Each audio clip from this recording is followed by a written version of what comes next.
A stepmother reached into a sleeping child's hand one cold October night and took the only thing that child still had from her dead mother, a blue rosary. She carried it downstairs, dropped it in the trash, and walked back to bed thinking the weight would finally lift. But what happened in the hours that followed inside that quiet house in Chicago changed everything no one could explain. Before we continue, share in the comments where you're watching from and what time it is there. Let's see how far the miracles of the Virgin Mary have reached. And if you haven't yet joined our family, subscribe now, because here, each day, we witness the tender love and mighty power of the Mother of God. Michael Harper was 38, a dentist with his own practice on the north side of Chicago. Patients came back year after year and sent their friends. His days started early and ended late. Some evenings he still drove to the dental school to give lectures. He liked the rhythm. It kept his mind occupied. 3 years earlier, his wife died. Sudden. One hospital visit turned into a goodbye. He was left with Grace. She was 6 then, now 9. In those 3 years, Michael did what he had to do. Dropped her at school, picked her up, cooked dinner, helped with homework, packed lunches, signed permission slips. He moved through it all on autopilot. If he stopped to feel the hole his wife left, the pain came back too strong. So he kept moving. Grace was quiet, never caused trouble. Good grades, a few close friends. She liked to draw, pencils scattered across the kitchen table most afternoons. But every single night, without fail, she did one thing the same way. Before bed, she reached under her pillow, pulled out a blue rosary, knelt beside the mattress, and prayed. Sometimes 5 minutes, sometimes 10. Then she held the beads tight, lay down, and fell asleep with them curled in her fist. That rosary belonged to her mother. The only thing Michael had not given away or sold after the funeral. He cleared the closets, donated the clothes, sold the old house because every corner reminded him, moved to a new neighborhood to start clean. But the day after the burial, Grace walked into her mother's room, opened the nightstand drawer, took the rosary, and never let it go again. Michael never asked her to stop. He was not religious, did not go to Massachusetts, did not pray himself, but he saw how the beads kept his daughter steady. He let it be. A year and a half after the loss, Michael met Laura, 35, accountant at a firm downtown, organized, practical, everything in its place. They were introduced through a friend. Coffee turned into dinners. Dinners turned into weekends. Laura was kind, smart, independent. Michael felt ready to try again. After 6 months, they decided to marry. Small ceremony. Close friends only. Laura moved into the house. The first days felt careful but hopeful. Laura made lasagna on Saturday night. Bought strawberry ice cream because Michael said Grace liked it. Sat with Grace at the table one evening to help with a solar system project. Cut styrofoam balls. Painted rings for Saturn. Grace thanked her each time. Polite. Small smile. But the warmth never quite reached her eyes. Laura felt the distance. Not rudeness. Just a wall. She told herself time would soften it. Then there was the rosary. Every night at bedtime, Grace knelt. Every night, Laura heard the soft voice drift down the hallway. At first, she said nothing. Thought it was habit. Thought it would fade. But Grace never missed a night. The beads stayed under the pillow all day. Went to school in her backpack pocket. Came home and returned to their place. Laura began to notice how often her eyes went to them. How the sight tightened something in her chest. One evening, while Michael washed dishes, Laura asked, "Does Grace still pray every night?" Michael glanced over. "She does. Always has." Laura nodded, said no more. But the question stayed on her face. Weeks passed. The comments grew sharper. One Wednesday, Grace left the rosary on the kitchen table beside her math notebook. Laura looked at it. Looked at Grace. "Do you need the rosary to do division?" Grace did not answer. She picked up the beads, slipped them into her pocket, kept her eyes on the page. Later, while they made the bed, Laura tried again. "Don't you think she could stop with that already? 3 years, Michael. She needs to move forward." Michael stopped folding the blanket. "It's how she handles it. Doesn't hurt anyone. Laura sighed, dropped the subject. But the tightness remained. Point one Sunday afternoon, Laura changed Grace's sheets. Lifted the pillow. The rosary lay there. Blue beads worn smooth from years of fingers. Laura held it for 5 seconds. Felt the urge to drop it in the bin right then. Grace appeared in the doorway. What are you doing? Changing sheets. Laura set the rosary on the dresser. Finished quickly. Left the room. After that, Grace carried the rosary everywhere. Pocket, hand, backpack, never out of reach. Then came the Tuesday in October. Michael had a lecture at the university. Left at 7. Kissed Grace goodnight. Told Laura he would be back around 11. The house went quiet. Dinner was leftover lasagna. Grace and Laura ate without many words. Is it good? It is. After the plates were cleared, Grace went upstairs. Laura washed dishes. Around 8:30, she walked past Grace's room. Door opened a crack. The familiar soft voice praying. Laura stopped. Listened for a few seconds. The tightness returned stronger. She went to the master bedroom. Watched television for over an hour without seeing the screen. Turned it off. Lay in the dark. Looked at the clock. 10:15. She got up. Walked the hallway. Opened Grace's door slowly. Grace slept. The blue rosary in her right hand. Laura stood in the doorway almost a full minute. Heart loud. Then she stepped inside. Careful steps. Reached down. Took the rosary. Closed her fingers around it. Left the room. Went to the kitchen. Dropped the beads in the trash. Carried the bag outside to the bin. Back in bed, she felt lighter. Closed her eyes. Waited for peace that it did not come. Laura tried to sleep. She turned onto her side. Then onto her back. Pulled the blanket higher. Pushed it down. The clock on the nightstand glowed. 10:45. Then 11 o'clock. Then 11:15. Sleep stayed out of reach. In its place came a restlessness she could not shake. Not ordinary worry. Not the usual racing thoughts after a long day. Something heavier. Deeper. Like her body knew something her mind refused to admit. She lay still and listened to the house. The furnace clicked on downstairs. Wind brushed the windows. Randy's breathing stayed even beside her. She closed her eyes again. Tried counting backward from 100. Reached 73. Gave up. The memories started then. Small at first. Then faster. Her childhood apartment. The key turning in the lock after school. Empty hallway. No one home. Mother working double shifts. Father gone since she was 6. Microwave dinners eaten alone at the kitchen table. Silence that felt like waiting for someone who never arrived. She had learned early to need no one. To keep everything in order. To control what she could. Faith had never been part of it. No prayers at bedtime. No one to teach her that anything listened. Why now? Why these pictures tonight? She sat up. Rubbed her face. Walked to the kitchen for water. The microwave clock read 11:05. Michael should be home soon. She drank slowly. Set the glass down. Walked back upstairs. Past Grace's door. Stopped without meaning to. She opened it a crack. Grace slept on her side. Hands curled in front of her chest. Closed tight. As if still holding something. But the fingers were empty. Nothing there. Laura stared. Her stomach turned over. She closed the door softly. Leaned against the hallway wall. Breathed deep. Told herself it was fine. The rosary must have slipped under the covers. Or fallen to the floor. Tomorrow she would say they would search together. Back in bed she tried again.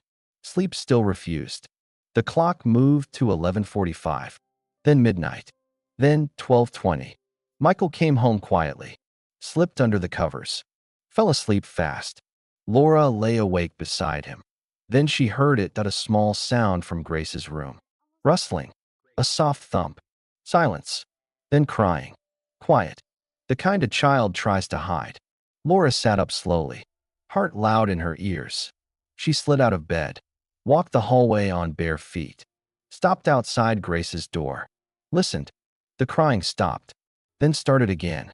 Softer. Grace's voice came through the wood. Small. Broken. Diane. Laura closed her eyes. Took a breath. Opened the door. Grace sat up in bed. Knees pulled to her chest. Face wet. eyes wide in the dim night light. Have you seen my mother's rosary? Laura felt the floor tilt. She swallowed, forced her voice steady. No, it must have fallen somewhere. We'll look for it tomorrow.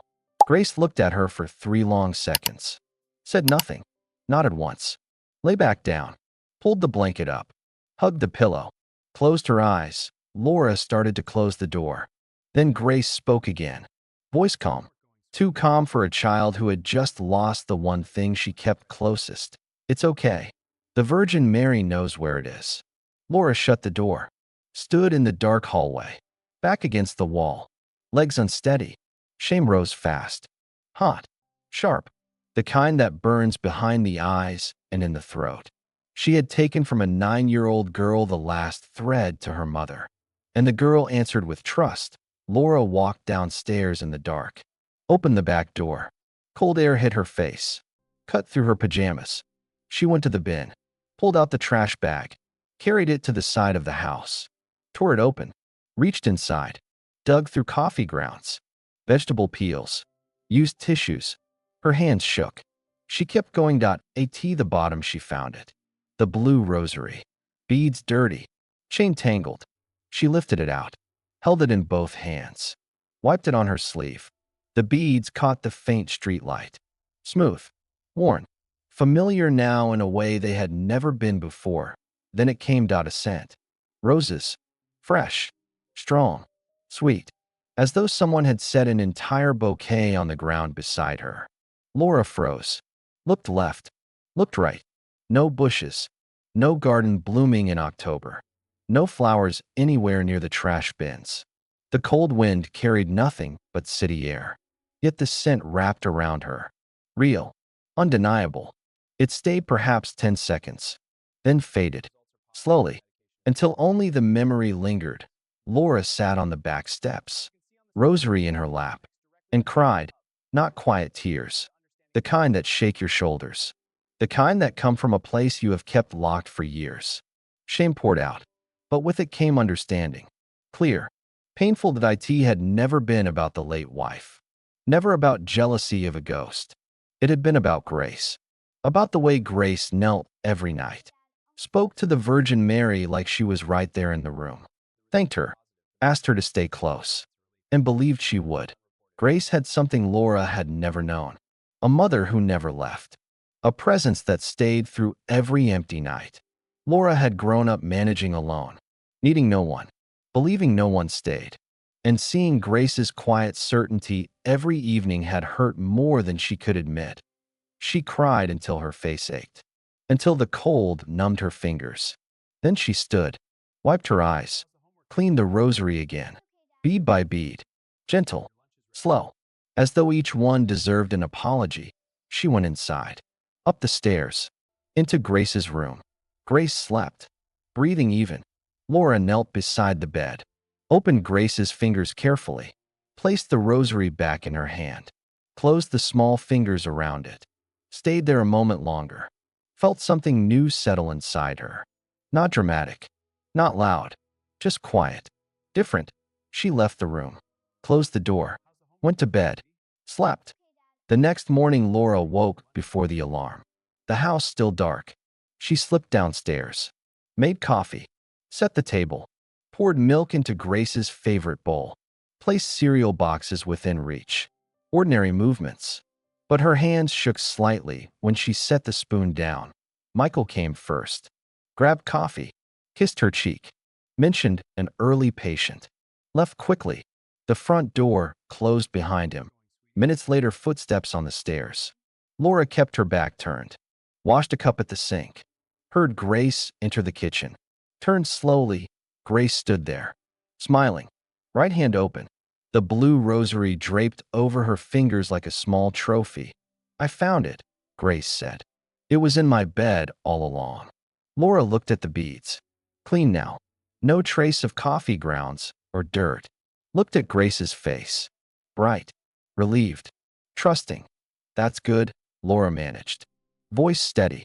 But inside something twisted. Grace ate quickly. Cereal. Milk.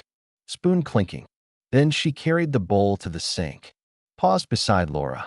Looked up. Thank you for saying you'd help me look for it. Laura froze. The words landed like stones. Grace had thanked her for a promise Laura never meant to keep, for a lie she told in the dark. Grace smiled once more, ran upstairs to change for school. Laura stood at the sink. Water running. Bowl forgotten. The phrase echoed. Thank you. Simple. Innocent. And it hurt more than any accusation could. The days that followed felt different. Not sudden. Not loud. Subtle shifts no one outside the house would notice. Laura stopped the comments. No more questions about the rosary. No more suggestions that 3 years was long enough. When Grace left the beads on the table after homework, Laura walked past without a word. When she heard the soft prayers drift down the hallway at bedtime, she paused sometimes. Listened. Kept walking. But the tightness in her chest eased a little each time. One Thursday night, Laura stood in the doorway again. Grace knelt beside the bed, beads moving slowly between small fingers. Grace looked up, stopped praying, eyes wide, questioning. Can I stay? Laura asked, voice low, almost a whisper. Grace studied her face. 3 seconds, then nodded, slow, careful, like testing if the offer was real. Laura stepped inside, sat on the edge of the bed, said nothing, just stayed. Grace finished the prayer. Our Father, Hail Mary, glory be, bead by bead, voice steady. When she reached the end, she slipped the rosary under the pillow. Lay down. Good night, Grace said. Good night, Laura answered. She stood, left the room, closed the door softly. That it seemed small, sitting in silence while a child prayed. But in that house, after months of distance, after one cold night and a trash bin, it felt like everything. The next week, Laura sat again. Same spot, same quiet. Grace prayed. Laura listened. No words between them, just presence. Then one night, Grace finished. Looked at Laura instead of lying down right away. Do you want to learn? Laura's throat tightened. She nodded once.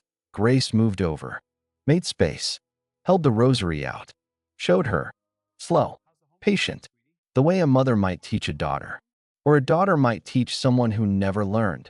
Start here. Our Father, then Hail Mary. Like this. Laura repeated the words.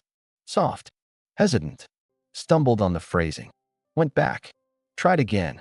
Grace corrected gently. No judgment, just guidance. They went bead by bead, decade by decade. When they finished, Grace smiled. You did good. Laura swallowed. Thank you. From that night forward, they prayed together. Every evening. 5 minutes. Sometimes 10. The bedroom door stayed open a little wider. The rosary passed between them. Grace's small hands over Laura's larger ones when she forgot the next line.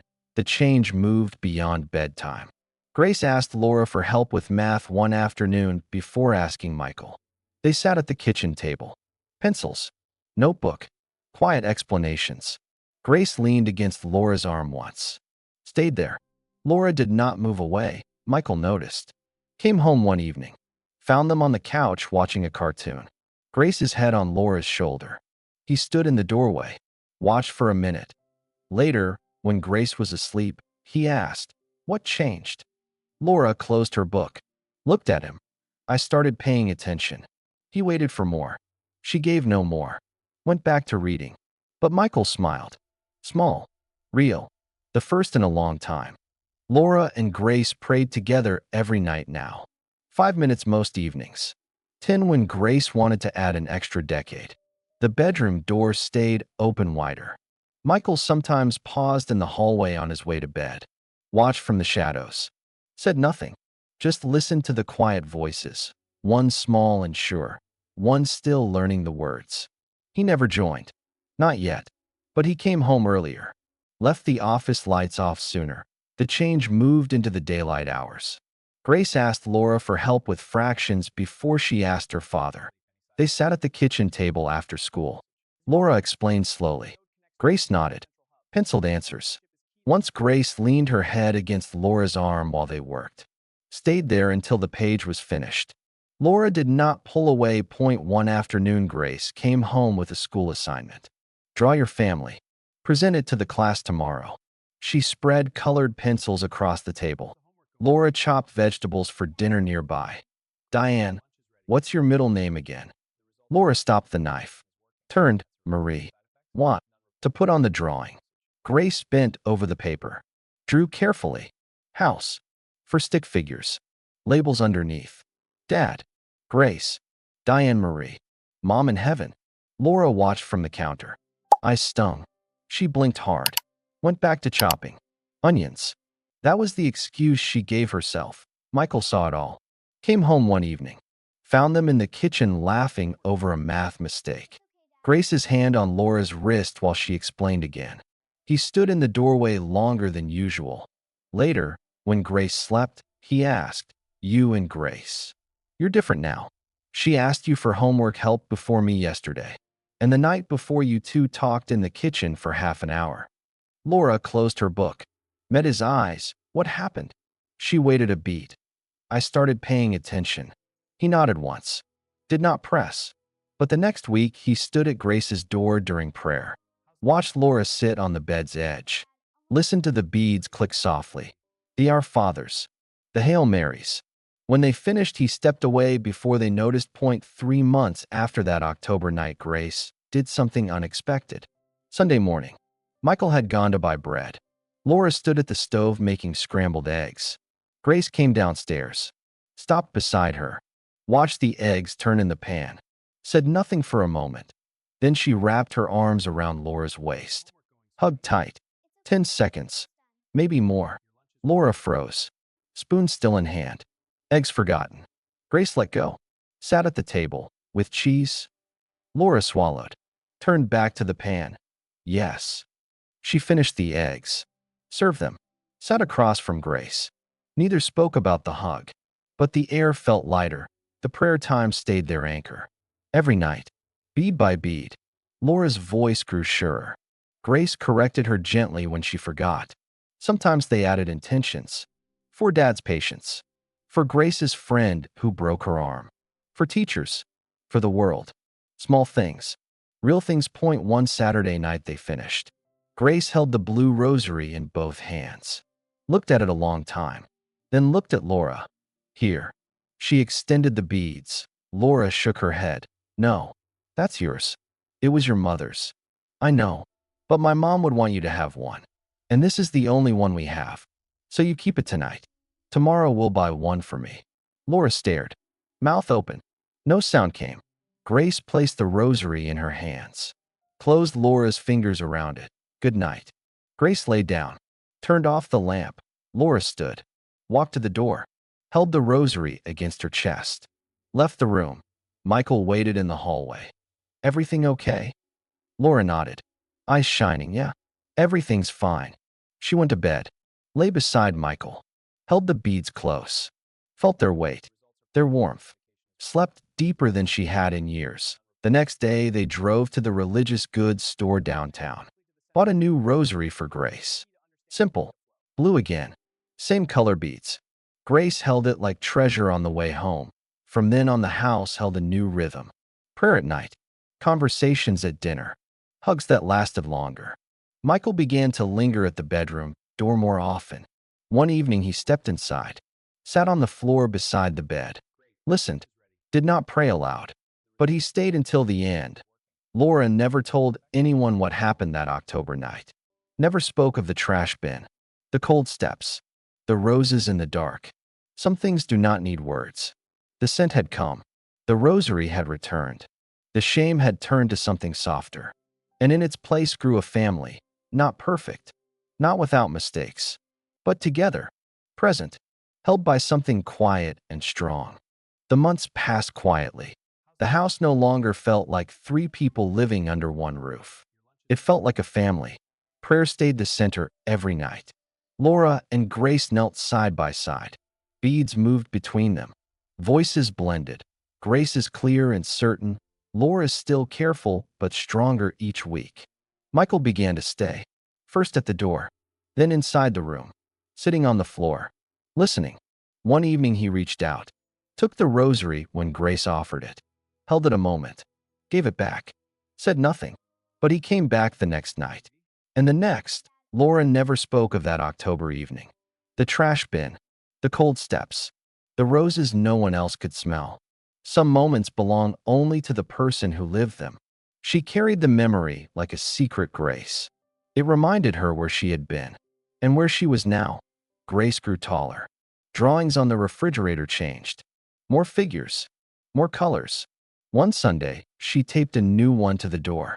House, for people holding hands. Labels underneath. Dad, Grace, Laura Marie, Mom in heaven. Michael stood in front of it a long time. Laura watched from the kitchen. Neither said a word. But Michael reached out, touched the paper gently, smiled. One afternoon, Grace came home from school. Backpack heavy, face serious. She sat at the table, pulled out a small envelope. The teacher said we could bring something special for show and tell. Something that means a lot. She opened the envelope, took out the blue rosary, held it up. I want to bring this. Laura paused, spoon in hand from stirring soup. Are you sure? Grace nodded. It's from my mom.